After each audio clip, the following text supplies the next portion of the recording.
Hello বন্ধুরা, কেমন আছো? আশা করি ভালোই আছো। আমিও ভালো আছি। আজকে একটা রবিবারের রেসিপি নিয়ে চলে আসলাম।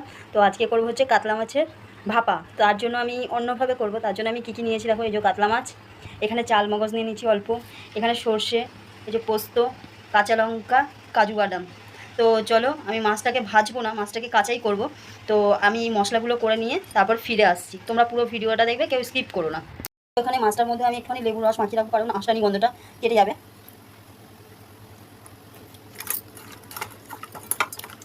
লেবুর রসটা মাখিয়ে কিছুক্ষণ রেখে দেবো ঢাকা দিয়ে।